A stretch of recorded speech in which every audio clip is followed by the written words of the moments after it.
Elon Musk, meanwhile, sent a team from his SpaceX rocket company to visit the FAA headquarters.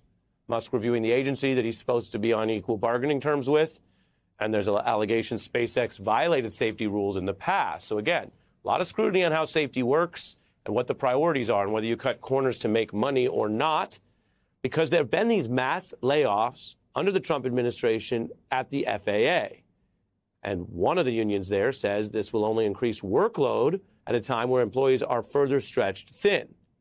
Again, we don't have evidence, and the news is not indicating any direct causal link here, but rather a larger question of whether this is the time to cut back on aviation safety, and is this being done in a competent, thought-out manner?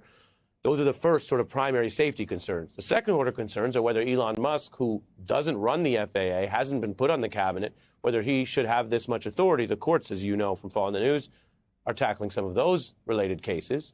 The Trump administration also fired workers just last week at the National Nuclear Security Administration, not a place where you usually see rapid cutbacks. They oversee the United States stockpile of nuclear warheads, which number in the thousands.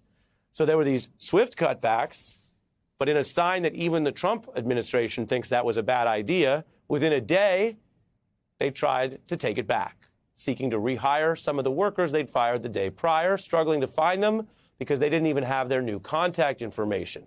Not exactly a portrait of competence. Politico reporting a chaotic set of mass firings of over 3,000 people at health agencies, which was so unorganized, even some Trump political appointees were unaware which of their own employees were being fired or why. Today, there are also reports that Musk's team is trying to get access to your most sensitive personal data that the government holds, your taxpayer information, which, as everybody knows, can be sort of a blueprint to a lot of parts of your life, public or private. The IRS is alarmed. It includes detailed financial information about every taxpayer, business, and nonprofit in the country. This is tightly guarded stuff, and it's being seized or attempted to be seized by someone who won't even release his financial disclosures, Elon Musk, like the other cabinet officials. There's also efforts to install another Musk aide there. Trump and Musk and what they're doing, this agenda, which isn't exactly just focused on lowering the price of eggs, is the context for today's President's Day protest. Many of these signs show that people are informed, they are engaged. They're not just talking about the idea or the brand of Trump and Musk, but the recent mass firings, the gutting of federal workforce, things that, quite frankly, are quite distant from some of what Trump campaigned on, particularly in those closing months. You can see Washington, large crowds just across from the U.S. Capitol. You can see here, this is what the new protest movement is starting to look like, and this is one feature amidst other places. New York City, protesters downtown in Union Square. Again, a sign that people are expressing themselves with their time, precious time off if they have the holiday, free time they might have gotten, a lunch break, depends on the person, but this is one of the ways that you see civic engagement, separate from an election, which was, by the way, decided by a point and a half.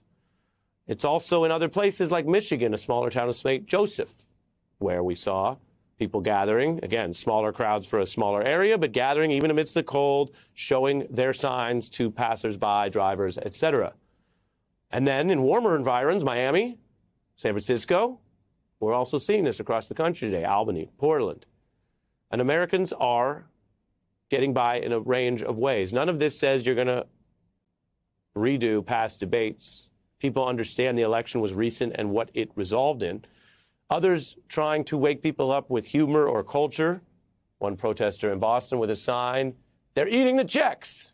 They're eating the balances. Or do your preferred Trump version of that infamous debate line. I want to show you, so we listen to what's happening out in our country, more of what we heard today.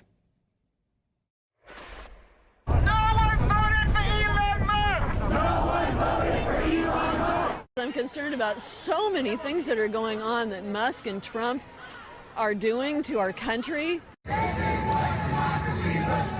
Our founding fathers had a statement that I love. Eternal vigilance is the cost of freedom. I'm here to stand up for other people. They're going to go after Medicare, you know, Social Security. It's just ridiculous that these things are going unchecked. You seem really worried. Yeah, I'm really worried. This is what's happening now. This is America today. Campaigns are about what happens before the election. Civics is about what happens after the election. For the government, the people elected, it's what they do. For the rest of us, and that is most of us, it's what we do. And I've told you before, it is fine to take a break from the news or the political debates. It is fine to pull back and re-enter and figure out at what level that makes sense for you.